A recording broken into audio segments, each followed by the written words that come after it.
What's up, everybody? My name is Galson Anthony, the best to ever do it. And once again, I do have an amazing guest with me. But remember, like, comment, and subscribe because 95%, actually now it's 90, 91. I think 91% of my people are not subscribed. It is an improvement, but it's still too many. In studio today, I got somebody who is known for his role on a long-standing TV show, amongst others, as Rajesh Kumar, someone who has become a pundit on fairness in the industry of acting and so much more. I have no other but Jack Devnarain. How you doing? Good. Thank you. Thanks for having me. It's a pleasure. First, let's go to the last name. I understand it might be Indian. Yes. What does it mean? Because it's quite I like the name Devnarain. Yeah, there's because I'm now seventh generation South African Indian. The name was probably derived from one of my forebears. It was probably his first name, and the meaning for me is lost in cultural history. Right. So I don't have that reference for what Devnarain actually means, or much less which region in India it comes from. I'd love to research that. Well, some of the times names go missing. I had to go check mine. My last name is Anthony, so it means worthy of praise. And that's biblical. Well, there was an Antonius, biblically speaking, but it means worthy of praise, and I'll take it. Sure. I run with that. You're a man from KwaZulu-Natal, right? The northern sides of KwaZulu-Natal. And you grew up there, a man that turned into a policeman and then turned into an actor. Please give us the story of young Jack. I think it was a beautiful time to be alive. There was fresh air, open space, sugarcane, and seashore. That was my life. So it was unrestrained. It was a loving, nurturing family.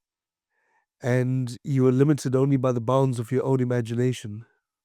So I loved the outdoors. I loved connecting with people. I loved physical exercise. I loved the world of comic books and fantasies. So I think as a child, I felt aligned with creating fantasy worlds. That was a familiar space to me. So the world of books, the world of words was appealing. And performance was always close at hand. So that was something I looked forward to as a child and celebrated as a child. And going into school years, obviously your friends gravitate to you because they feel that you've got a certain energy, a certain performance energy, and it also brings out interesting parts of them, which is why you're never without friends. Right. And you're the life of the party, the life of the social, Yeah, because you've got that creative energy around you. that's right. And of course, you and I would say that everybody has it, Right. but not everybody gives themselves the permission to go into that world and to explore it for themselves and to express it for themselves.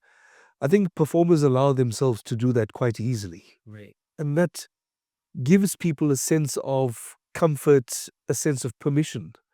So when people are around performers, people feel like they have permission to perform as well. Right. So the inner performer within them, or the inner creativeness, is now out there and Yeah, expressed because they don't feel judged by a person that's who's right. naturally, expressed themselves in that way. I think that's the right way to put it, because performers, by their very nature, tend not to judge their creative instincts. Right. If you have to do that, you end up creating very little. Gotcha. Everyone has a very stern judge within them, a stern critic. And I think performers keep the judge and the critic in a certain place. But they are certainly not allowed to impose their will and impose their judgment, to restrict, to prohibit the initial creative impulse that drives every performer. So I think that's a gift that performers have, and it's certainly something I practiced since childhood. And then coming into university. I actually want you to take me through childhood. You just said you liked comic books and all. Yeah. I grew up on, and I wish I knew the value of those comic books back then, Yeah. on Marvel and DC comics. I had Sure. the physical books. Now they're worth millions. Yeah. And I tore them up because I was a little kid, didn't care for them, and whatever the case may be. Did you grow up on the same books?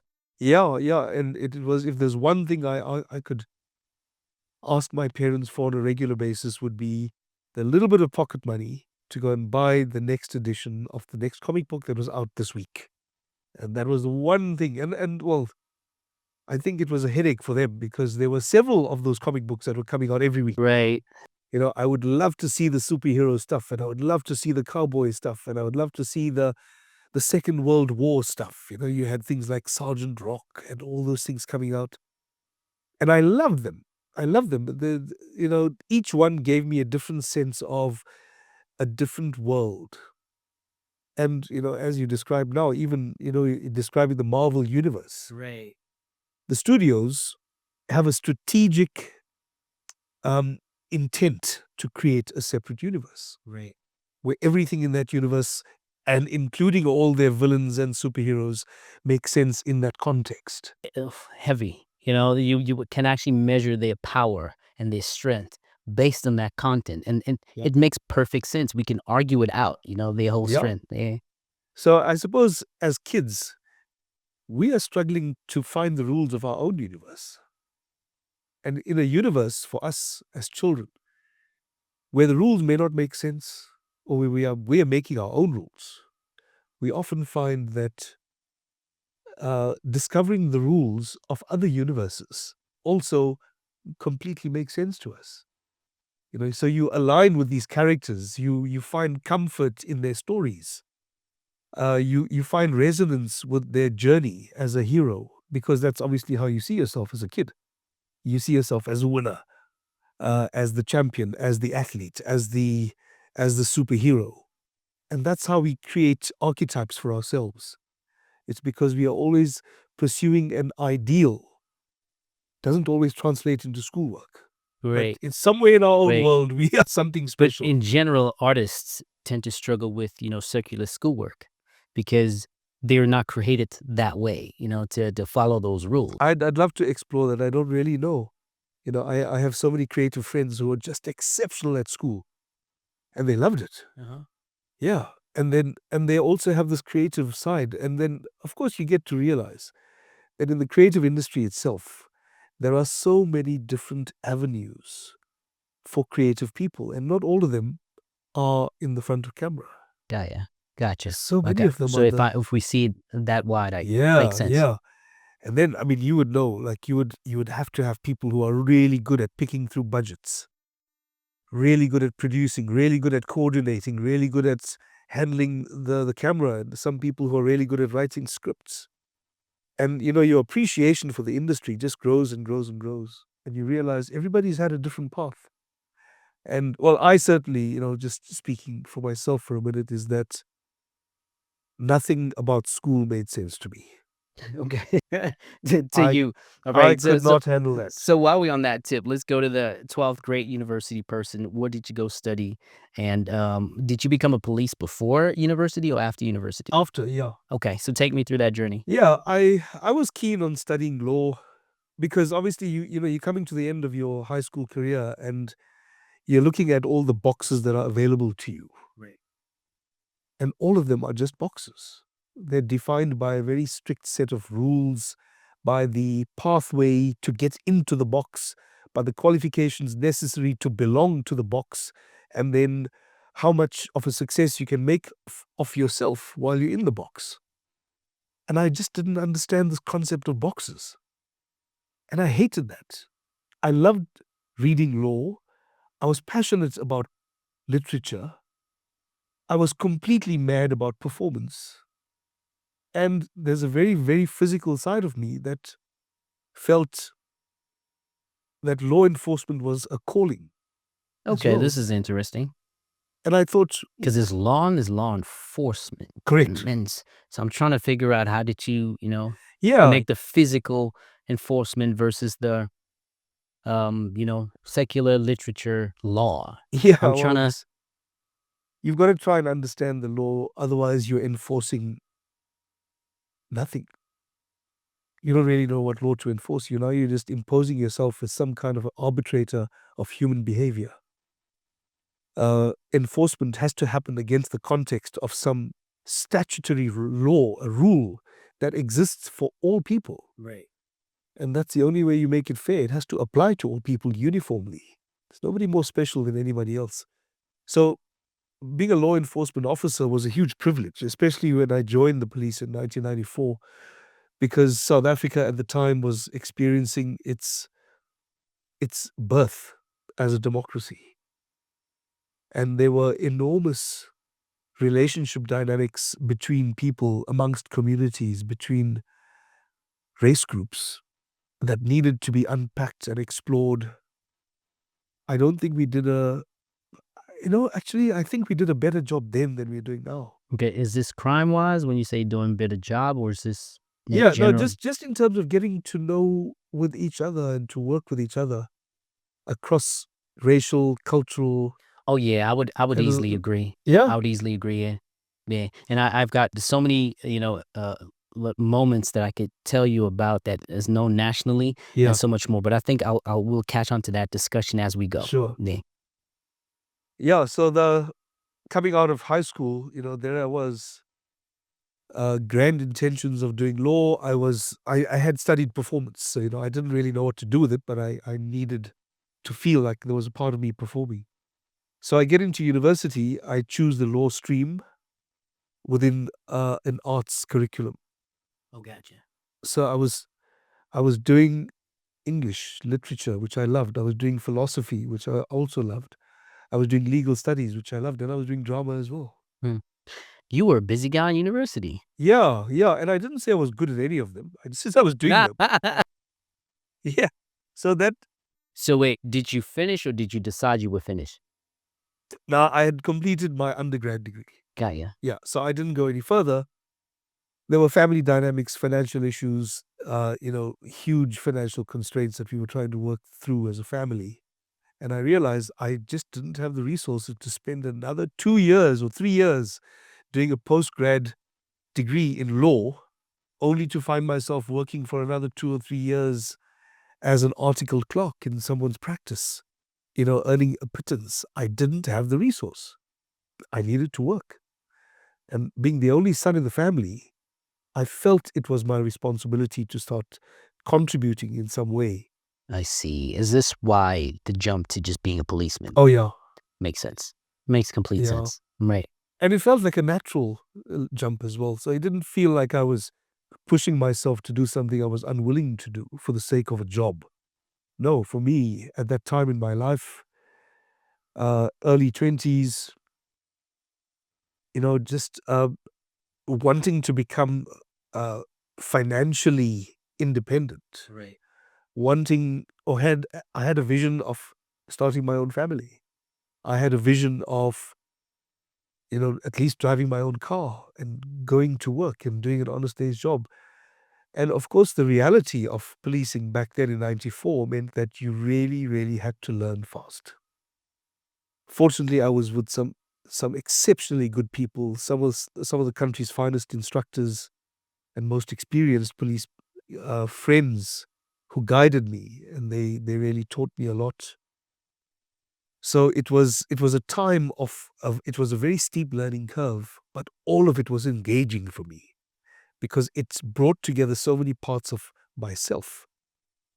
The love for law, the love for law enforcement, the love for physical training, the love for connecting with communities, and uh, helping in some small way to see the scales of justice being balanced. And of course, it doesn't take too long, but you realize pretty soon that there's a big difference between law and justice. Yep. And the law and the implementation Oh of the yeah, law, yeah. right? But then as you go forward, right? So this is 94. How long were you a police officer? I was there for just about 9 years. 9 years. So we're looking at 2003, Yeah, yeah. right? So I finally left the police at the end of 2002. And obviously that was then because, and I couldn't simply leave the security of a full-time job. It was because I had been given an offer by the production company to come out to Johannesburg and start a new life as a professional full-time actor. Okay, hold on. I don't know how that would happen that you would move from like "Hey, I'm a policeman," and then boom, I just got an opportunity. Did you apply for it? Did you, you know, Yes, did yes. you There was an send some CVs? advert. Yeah, I did. There was an advert in a local newspaper in Durban, and they were inviting performers to send through a showreel, headshots, and stuff like that. And over the course of the 9 years that I was in the police, I was still keeping active as an actor. I was, doing stage shows, doing the occasional Shakespeare, getting up onto the big stage at the KZN Playhouse. So these were serious platforms for a young performer. Gotcha. So you were always active, That's and right. then Yeah. when the opportunity strike to come to Johannesburg, Yeah. you got onto the first, pair of wheels, and you found your way there. That's right. Okay. So here you are, 2003. What was your first opportunity on screen in Johannesburg? That's it. It was Isidingo. So I came up because of Isidingo, and that changed the game for me because I I could finally see myself becoming a part of the professional industry and not just dipping my toe in it. Uh, yeah, there was security in having a full time job, but I was prepared to take the risk to say, I'm coming into this new world and I'm going to make it work. Mm. And then once you get this role, guessing you're a rookie, but when you get in there, you don't get in as a rookie. You come in as a fully fledged actor. How did it feel? Because Isidingo, the way I understand it, is it's more black dominated, and then you have an Indian character that's there as well. How did you, as an individual and as a character, how did you find your way to fit in and become home? Because you did a whole long standing, probably 15 years, right? And that, Yeah, yeah, I was there so, for 15 years. so tell me that development, that feeling that when you got in, and then Well, you come into a cast like that and you are with South Africa's most prominent, most loved actors. So, regardless of cool. what your background is, you're going to arrive on set and you're going to feel completely unprepared and inadequate. And that's certainly what I felt coming into that cast, coming into the show, working with the country's best directors and best actors, working with the best writers who were delivering exceptionally good storylines, and also understanding that Isidingo as a show, I think, was South Africa's best attempt at presenting a snapshot of a thoroughly integrated South African society. So it was far more balanced, and in a way, it did weigh on on the side of black communities, black families, the black working class at the mines, all of that. Those stories were correctly placed. They weren't The characters are set more up. real to Yeah, life, right? that's right. They weren't contrived in order to make a point. They were genuinely telling a slice of life based on these people's everyday lives, their challenges, their dreams, their losses and their failures, the little victories that you have that you score over years and years and years. And those are the real stories of South African people. Well, as much as we can speak about Isidingo as a TV series, we want to talk more about you. And now, as an actor, I've always wanted to act in my life. Like one day, someday, I hope to just act on my own story because I'm not an experienced actor, so nobody could hire me, so to put it. But in my head, that creative person that you referred to, that everybody's got, he exists, right? So what I wanted to ask is, that do you find yourself? I mean, you're 15 years a character. Do you get lost in the character sometimes when you go home or when you go about your daily life? No, no, well, you never do. Well, certainly not for me, because remember, I'm coming from a world where real life is about picking up the pieces of human beings after a terrible freeway accident.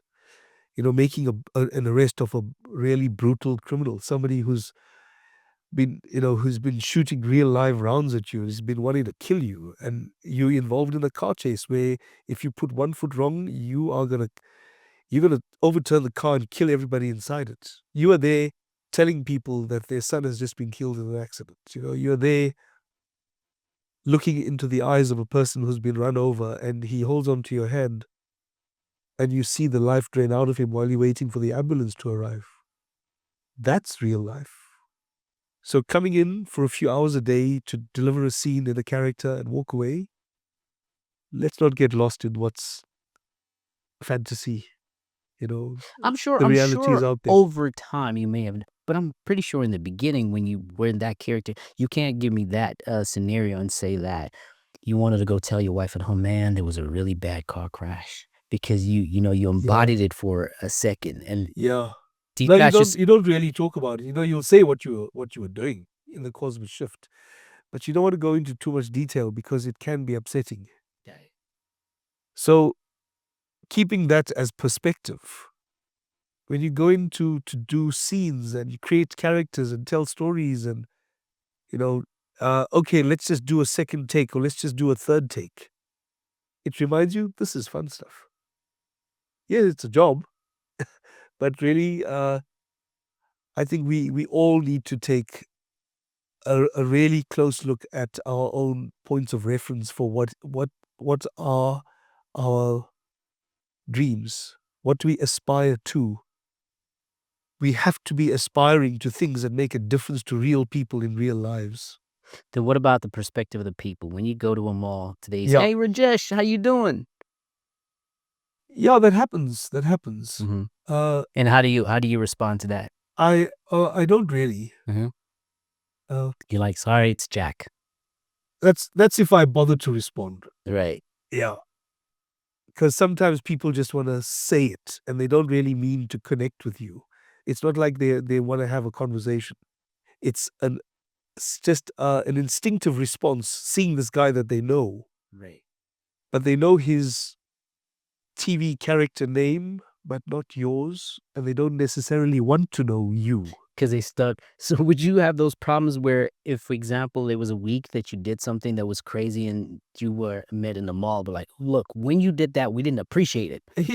Now- they, Yeah, they they start getting mad at Rajesh as if you are Rajesh. that's right. That happens. I remember when the character was involved in an extramarital affair.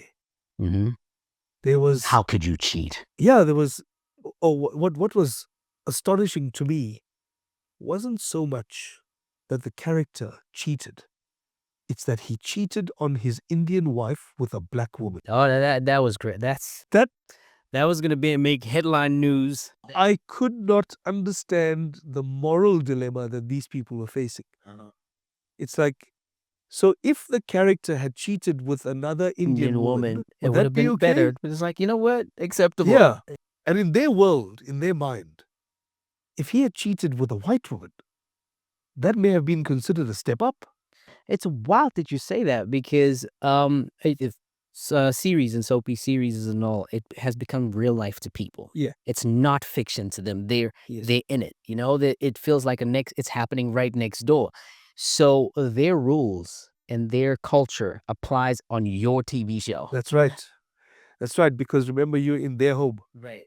So if they're watching you in their home, it means their rules apply. Right. And it means that they're allowed to judge you according to their rules. I still can't fathom. I think now that you've been in the game for a very long time, you've learned how to detach. Yeah. I can't quite accept and believe that in the first 5 years it was easy for you to detach when that character within you. 'Cause, I mean, you were different characters in different TV shows and even feature films, but this is the more prominent one. Let me put it like this. When I had a conversation with one of the cinematographers I work with, and he's like, "Look, man, please get Rajesh on your show. Like, you gotta have him here." So I'm like, "Rajesh, who's that?" "Rajesh, he's in Dingo. He's been there for a long time." It's like, "But who is that?" Now I'm trying to only find your real name is not Rajesh. So I was also embodied in that. Yeah. And he happens to be Indian, and he didn't know your name. We had to Google it. But we know the character. The Yes. character we know very well. So I'm saying is that as a person who doesn't watch that much TV, as opposed to somebody who does and lives in that, I'm pretty sure that you can't just walk around and be Jack. You're still Rajesh until you're 180 years old. Well, for some audiences, yeah, but I don't take responsibility for that. For their actions, yeah? Yeah. I think people have to own their own perception of the world of TV and the characters that inhabit that world. It's certainly not something you can't afford to be attached to other people's expectations. Okay, And yeah, thank you. And it's also it's dangerous and limiting for you as an actor because you find yourself trying to do things or create characters or tell stories that are somehow acceptable to the audience. And that's not what you want to do. Those are not the stories that you want to tell. You your primary job as an actor is to serve the character. Right. Whether that character is acceptable to audiences, whether they are kind and decent human beings or the most objectionable human beings ever to embody evil, your job is to serve that. Right.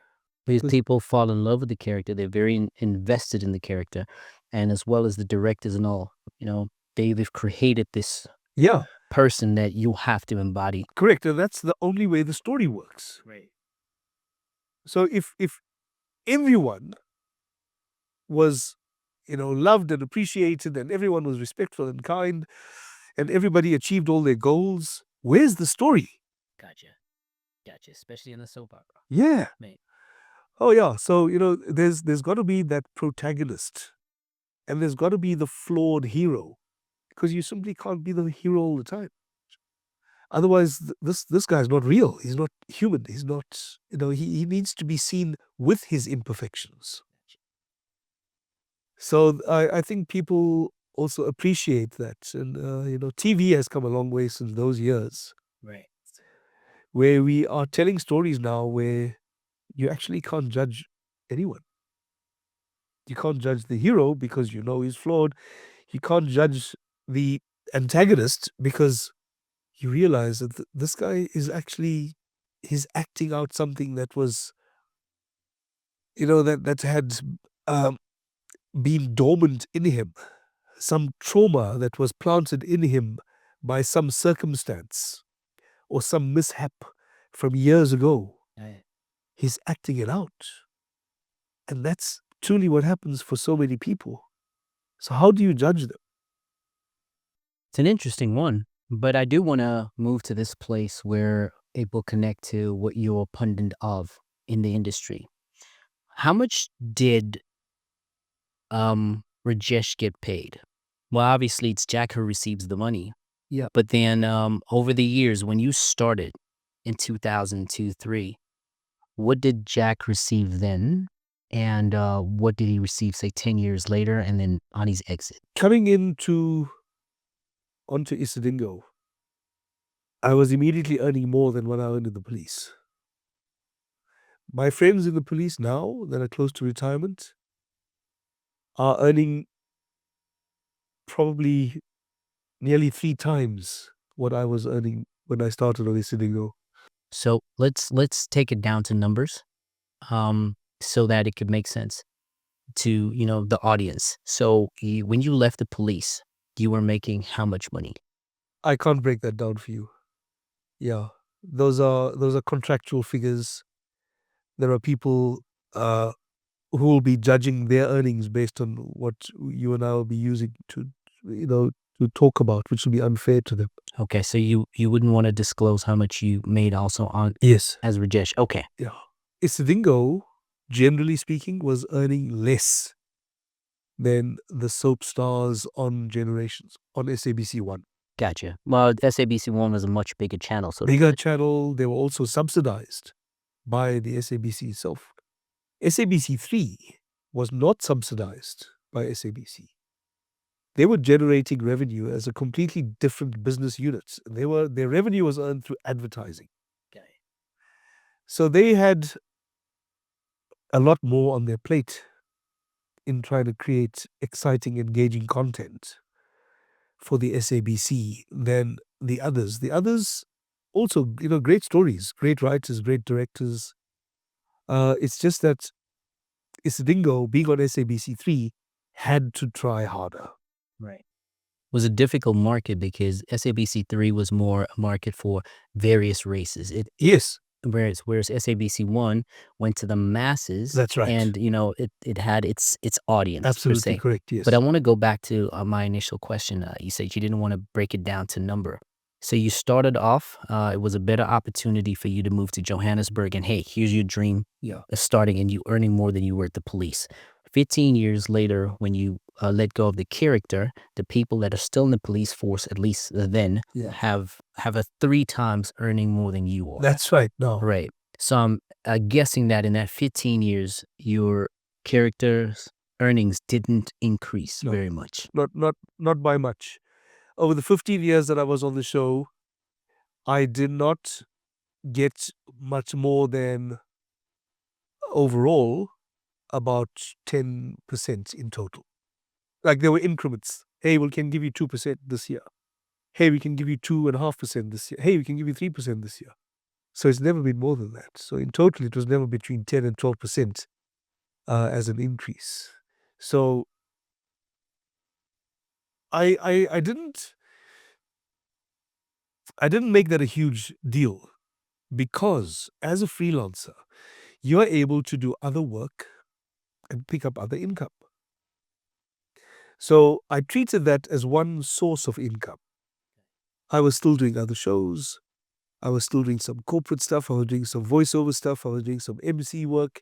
So This in your first 5 years, because I'm trying to pick up your mentality oh no, that was over the 15 years. over the 15 years. Yeah. Okay. So, I mean, the point of what we're going to talk about is the unfairness that the industry has. Yeah. But I'm trying to get your psyche as well. So that helps that you tell me there was a whole bunch of things where you're getting 10 Rand for a voiceover, 5 Rand for just an appearance here and there. And, so, and then you have your stable 20 Rand with your TV series that you're probably signing a contract every 2-3 years or year, whatever Yeah. the It's case a may 1-year be. contract. 1-year contract. Okay. So didn't you foresee danger along the way? Like, okay, I've got this 1-year contract, but I have to renew it every year. And this contract here is what keeps me popular to have all these others. Yes. Didn't you feel the danger as if this character goes, then probably all these would fall Yeah, every year. every single year? Yeah. So every 12th month, that danger Yeah. factor was there. But what kept you saying, okay, I'm looking at that income. It's not necessarily safe, but I'm going to keep going. As long as they offered you the contract. Yeah. A lot of people would say, well, I'm done. I've got other things lined up. In my position, I didn't have other things lined up. I was just making the best of what I had. So as long as they were prepared to offer me a contract, I was prepared to take it. And then do other stuff. As you correctly say, while you have the profile, the other stuff will be available. Right. When you lose the profile, everything else goes with You it. like have a nosedive off. Absolutely right. Right. Yeah. Okay. So with that being said, I'm pretty sure a lot of people in your position, or the people that were on the cast as well, had that problem. Yeah. It's the income was very dependent on that particular show. I do remember a time where there was a whole cast of Generation got fired. Yeah. Like boop, all at once. Now you're all at SABC. I believe that there was 2 different contracts between Sidingo and Generations. Am I Yes. correct? Did you guys have that fear that you guys might be next? Well, they precipitated their own dismissal. So that wasn't up to the producers. They left the producers no option. And in fact, those actors on Generations were really, really lucky that the producer didn't sue them for damages. Because there is no circumstance where a freelancer who signs a freelance contract can go on strike. There is no labor law to protect you. You are a freelance actor. And it's on the cover page of your contract. This is the standard freelance SABC artists agreement. That's what it says up front. So that does not give you the protection under labor law to embark on industrial action. If you decide, I don't like the terms of this contract, then don't sign it. But it becomes a little unfair, and I hear you, as far as that's concerned, but it becomes a little unfair, especially when we're talking about mass actors. So, for example, the budget of the TV show is 100 Rand. Yeah. And there's 10 actors there. But out of the 10 actors, we're going to make sure that we pay them 1 Rand, 1 Rand, 1 Rand, and then 90 Rand we assume this is profit. There's other expenses as well, like production as well, but let's just assume 80 Rand is profit. And the thing is, it feels like it's a SASA grant to keep them there, pay them just enough to come back every day for the next 20 years and have their character loved so much, but they're not getting to a place where they acquire wealth. Although they're their physical body's taken, they're aging on the show, they're going through the most, they're going through criticism because of their character, but they can't say, look, we want to get paid more, or else their career is done. And that almost happened to, actually did happen to some of the generation actors, some of them off the map. That's Yeah, that. yeah. Some of them, survived that. Now coming to you in this instant, where you are pundit for, is that if you guys decided to strike as a whole, Yeah. who would suffer more, the actors or the channel? Well, absolutely the actors. Because the broadcasters and the producers would go onto the streets as they're doing right now. And they're saying, hey, everybody, this is an open casting. Would you like to be famous? And so you got 3,000 people who all pitch up and they'll say, I'll do the job. I'll do it for less than that. And there'll be another 3,000 people that'll jump in and say, we'll do it less than that. So they're killing the industry by doing that, by making it a lot more profitable for Yes. the people. And let's be very clear who's killing the industry. Okay, let's be. It's not the people who are coming in to do it for less. It's the people who are hiring for less. It's the people who have made sure that there are no regulations in place, so that there is no minimum rate, so that a person cannot go below that. This industry has been founded on the most exploitative and extractive model that you can possibly imagine. The rules, such as they are, that you find in contract, that didn't come from the actors. That came from the broadcasters. That came from the producers. They are the ones who drafted the contracts, and they ensured that you don't have a say in what goes into that contract. And they ensured that government did not allow us labor laws to protect the minimum working and earning rights. Okay, so let's speak about that part. So they are making sure, you need to describe who they is, that the government doesn't do it. Why is that being allowed? Is the government winning in this regard? And if so, how? Are they getting more taxes? Yeah, it's That would very need to be difficult clear. to work out where government is with this, because think about the fact that President Ramaphosa has never once, not once, in any State of the Nation address, referenced the creative sector. Not in any form whatsoever. He doesn't know what we do. He doesn't know that we have created this entire industry, and we've generated income, we've generated exportable commodities, Right. that are seen around the world and distributed around the world. And these shows sustain people's livelihoods. They tell stories of South African people. Henry Kele, who played Shaka Zulu in the 1985 TV series, he died a poor, sick, devastated man. The series itself made over 5 billion rand globally, Wow. 5 billion. and he didn't earn 1 cent of that. Wow. So you have to ask yourself, is this unfair? And the industry would tell you, well, yes, that is unfair, because his image is still being seen. And people think he was the actual Shaka Zulu. People don't Oh, realize yeah. that wasn't Shaka Zulu. He was a character because he embodied, that character very well. All the same people who think I'm Rajesh. Ah, at least Rajesh is a fictional character still, but Shaka Zulu was an actual Yeah. No, Well- I'm pretty convinced that there are people in government who think Henry Kele is. Shaka Zulu. Yeah. So the failure in South Africa is to recognize that this is an industry, and an industry requires rules. But the thing is, I don't think they don't think so. I think they just don't care. Right, probably. I mean, we having more of a frank conversation. Now, the question is, why don't they care when an industry like entertainment in the acting sector makes billions on billions Yeah. of US dollars in South Africa? Why is that the case? That's the one that bothers me. Like, Well- where's the government winning? It takes me back to it takes me back to the question of why is the industry not regulated. So at the time that South Africa was devising its labor law reforms, introducing labor laws, revising labor laws, amending labor laws that was leveling the playing field so that the worker in the mining sector, the agriculture, the freight sector, transport, whatever it might be, they were no longer going to be exploited post 94 in the way they were during apartheid. That's why we brought in all these labor laws. So at the time that was happening, the film and TV production sector was not creating jobs like mining. It was not creating jobs like agriculture and freight. We were not attracting investment like the big mining companies coming into South Africa. They were not making those hundreds of millions of rands investments. The question becomes why?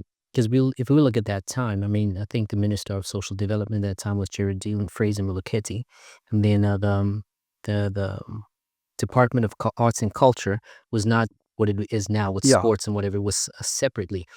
Those two really worked hard in the entertainment industry, particularly in the TV industry, with commercials and TV shows to try and unite South Africa as much as Yes, possible. that's right. Yeah. Right? So they created this South Africa, and billions, well, hundreds of millions of rands at that time was used to create this.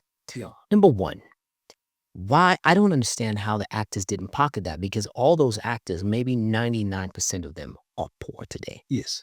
You know, they're struggling. They've gone back to the townships that they came from, and that's where they're living, and they're just waiting for their death if they are not already gone. Yeah. So it doesn't quite make sense to me that although labor laws in certain sectors or in various sectors, you name them, mining, you name them, right? And the same amount of money or a lot more amount of money was put into entertainment to re-socialize South Africa, that wasn't regulated. Something smells fishy there. Something is Well, off. it's Someone's to making do money. it's to do with where can you position yourself in order to make money. So if you are a senior placed ANC official, you are considered amongst the political elite. You will make sure that if there is some major infrastructure project going on right now, or some major critical national infrastructure or port development, railroad development, you are creating some opportunity for mining investment, you will make sure that you are earning money from that somehow. Yeah, that is politics for you. Right. Yeah, that's the name of the game. That's right. But there wasn't a similar, or there wasn't an equivalence in the film and TV sector. You're simply not turning over those numbers. And you won't be able to fleece and feather your nest as much in the film and TV industry as you would be able to with the billions and billions of rand that are coming in to all the I would other disagree in sectors. that, because I mean, ad revenues are extremely high. Nobody really tells the actors, and I mean, you there to know the numbers. They're extremely high. If we had to get a soda pop company, and we know the red bottled soda pop company, they're one of the big boys, right? They have to sell nationally. People in the mines, the regular person that goes to the store, you know, you name them, like billions. That ad revenue is not the same ad revenue that takes to pay the actors. It goes into different places. Yeah. Right. But there's mega profits. Yet places like SABC is going broke. Right. Well, Lord knows where the money is going. But they do not want to regulate it. Right. I would easily say that mining is one of the biggest incomes for the country, right, because of the exportations of that. But internally, gross internally, ads is easily in the top 5 revenues in South Africa domestically. But somehow they do not want to regulate that. And that's the question that I wanted to ask Well, Jack. this is going back again. Yeah. At the time you introduced the labor laws to protect the rights of workers, then you did not have the technology to create as much as we are creating now on film and TV. The standard contract for actors was drafted in 1997. The 1997 contract did not account for social media. It did not account for DVD. It did not account for streaming. And all of that is a reality now. But at the time, and certainly at the time that labor laws were being introduced to protect laborers, we were not seen as workers. Mm. We were not seen as creating marketable commodities. They were, just. Or did they refuse to see you? Well, I don't think that they saw the value in it as making an equivalent contribution to the GDP. Film and TV production in 1995, 96 was not doing anywhere near the numbers as one of the pillars of the South African economy, which lies in mining, agriculture, manufacture. With that being said, however, TV re-socialized South Africa as a whole. Yes. But let's move forward from that point, because I want to get to a place where very recently there was a podcaster that said something and has, the national legislative asking themselves, should they start regulating podcasts on what they say? And podcasting in South Africa is a 300 million rand industry. Wow, that's huge. 300 million rand industry. I'm only getting a drop Yep. off that here. I don't even think I'm getting 0.00001% of it thus far. But why do you think they would like to regulate the industry per se? Because that 300 million rand is not going to the government. So if they regulate it, I mean, chances are they could get a stake of it. Well, I don't think it should be seen as regulation in isolation. So the regulation of the podcasting industry has got to be seen in relation to the regulation of freelancers in general. That includes your, Mr. Delivery riders and your Uber drivers and people who make money out of TikTok and people who earn money out of Airbnb. That is where the conversation of regulation lies, not specifically with podcasters. So this discussion goes back to the point I made about why could the Generations actors not go on strike? You are not protected under labor laws that allow you to strike. Well, if you signed a contract and you decided I'm not pitching up for work anymore, you're the one in breach. And if you breach your contract, the producer who has the contract with you has the right to enforce that. And that means if you've caused damage to the production, the producer has the right to say, you are in breach. I'm now going to sue you for the damage that you caused to my product. So how about if there are 20 actors, right? Because what's that average? 20 actors? Yeah, Full-time probably actors, right? The rest would be more, well, although everybody's freelance. So if everybody went on strike and they agreed, that producer would need to sue 20 individuals, am I Yeah. correct? Not a group. They have to 20 Yes, individuals. 20 They individuals. would go yes. broke. Who would? The producer. What? No. In court. I mean, Not just at all. stretching out, you in Oh, breach. no, not at all. They would have to pay a lawyer 20 different amounts Oh, not at to all. get that done. No. You might have 20 different cases, but you've got one lawyer who'll be only too happy to pick up the case and earning a percentage of each one of those actors who's going to be sued. Yeah, I think being somebody who comes from a law background, I think it makes sense in theory.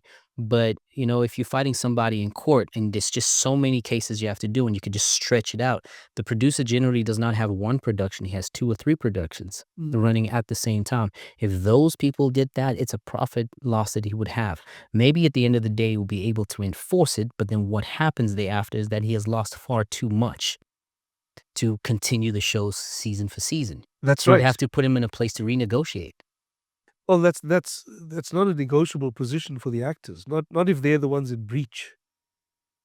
Because literally, the producer is going to say, if you're going to damage this production by putting yourself in breach of contract, I am going to replace you and carry on, which is what happened. Which is what happened, and that's the hardest part, because the people thereafter just have this opportunity to be superstars by the other people's mess up. Tot- But, on this side, if they could just say, "Look, we can hold it off for a year, not have an income, possibly lose after this case." It's just the actors ahead of us. How do we tell them, "Look, man, you're being exploited and you will be exploited even more further." That's Yeah, I would rather think of a strategy of that sort to try to reinforce legislations there or is no laws being amended. legislation. That's what I'm saying. There is no Mm. labor law. So what would you want changed? Introduce labor law. Labor law for actors. Yes.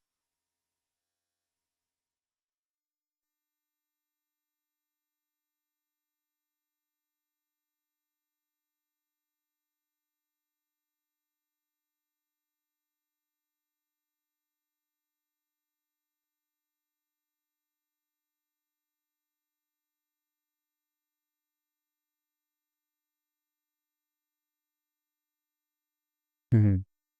So would you like stuff like syndication royalties? Yes. How would you like to see those royalties? So a percentage per actor. Well, it can be negotiated with the producer. The point is, how is it possible that we don't even have a royalty right in this country? How is that even possible? And we're still arguing about it. You got a piece of legislation that's sitting in front of the Constitutional Court that the president refuses to sign that gives South African actors a right to earn royalties for the first time in South African history. And we are already in the age of streaming that doesn't pay royalties anyway. What are we fighting for? We are so far behind the rest of the world that the thing that we are going to achieve is going to be irrelevant by the time it gets signed off. I will be sitting with Gayton sometime, and try to bring this up with him because that's more his department, you know. And that conversation is something I'll definitely bring up because it is sensitive. Actors No, are it's not sensitive because the minister has already gone on several public platforms to say that he does not support the bills. What he has not told us is what is his alternative for actor royalties. That's politicians' fee. They will tell you, "No, we will do this," and then 20 years later, we're still waiting. Yeah. So it was very easy for the minister to say, I'm going to tell the president not to sign the bills. Well, he had already turned that down long before the minister became minister. So at the time that the Minister Mackenzie last announced that I do not support the bills, those bills were already in front of the Constitutional Court. It wasn't up to the president. So the minister's input was irrelevant. But he didn't know that. If you want to ask an industry person, I can tell you where the bills are because I was at the Constitutional Court when they were being heard over 2 days in May. This May. Yeah, this May. But the minister doesn't know that. And the minister also doesn't know that in order to regulate the industry under labor laws, that is not up to him. That will be which department? Department of Employment and Labor. Gotcha. So it's exceedingly difficult to have these conversations with senior officials representing government at the highest level and to have to explain this over and over and over again. Okay. Given that this is quite a technical situation and something that I definitely need to dig in deeper because, like I mentioned, it's sensitive in the sense that actors are designed to go broke. Yeah. Working hard. We've created the situation. Yeah. Correct, right. And the thing is, more and more so, it's happening. And we even pretend to be surprised. Right. We even pretend to be surprised and say, oh, here's another legend actor and one of our veterans, one of our elders. Right. Oh my goodness, let's start some kind of charity contribution. And people failed, even the minister has done that, made pledges to people. And I want to put 20,000 in your account. That achieves nothing. Right. You have failed to address the problem. You do not create charity as a strategy. Because for every one of her and one of him, you have got 500 of them on the other side who are heading down the same road because you failed to provide them social security, you failed to provide them some kind of relief, income relief when there's no work. You fail to provide collective bargaining rights that are protected by labor laws, so that your representatives sit across the table to say, what are the minimum rates that can apply for this camera operator, or for this director, or for this lighting operator? We have failed to do that. The rest of the world has done this. Right. You have got some actor unions in the world that are well over 100 years old. You do. Sorry to cut you there. There are some places where they do have some royalty, right, which is in advertising, right? And in Cape Town, I've seen that industry is slightly a little bit more regulated, but it's not regulated by South Africans. It's by the companies that come out from outside to offer the actors on the ads royalties. Those are usages. Yeah. Yeah, so we're quite used to those. You can do your advert in Durban or Joburg or Cape Town. You're going to get usages. It is a form of residual income. So yes, that you could say that's an equivalent of a royalty. Yeah. But as far as TV every day is not being regulated well. But given that we are strict on time, I definitely want to have you here, and then our next talk will be diving down into the legislations, how they should be done, a labor law, how they should be written, and so much more. So we can get into that deep conversation. I am looking forward to that, because I think your viewers would actually want to know, how can this be achieved? And the last thing you want to do is to speak to a politician about this, because firstly, they don't know. And secondly, whatever they do tell you, they're going to make it up and they're lying. And you actually want to look at what's going on in the rest of the world as a model for how industry regulation takes place. Can I tell you something, Jack? As somebody that knows politicians for years and years and years and years and years, they don't care. That is the word. Said. I mean, this is my podcast, and they're gonna be here a lot of times. Sure. They don't care, and that's what I keep questioning. Why don't you care? There is a way to make them care. Yeah, and that's when you remind them. If you introduce regulation, there will be so many more ways that you can steal from it. I should say that. Say introduce it. Y'all guys can become corrupt. It's okay, take the money, but just make sure that they get paid. That's right. But so closing off that on that note, thank you for coming. Thank you. I really appreciate it. We're definitely going to make a second round for this, so we can talk about that. Both our sides will do some research to make sure that we understand the nuances of everything as far as the Constitution is concerned, legislations, and so much more, so the conversation can be very fruitful. And we can include AI as well. AI, that's a good one. That's a good one. So on that note, you heard it all. It does get technical. It does get nuanced, and there's so much more to discuss.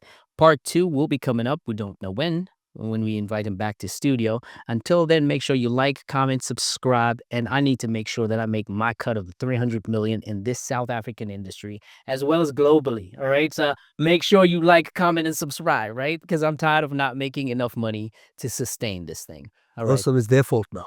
It's their fault. Oh. It's their fault. There should be a regulation on how many times you should view it. So until next time, peace out.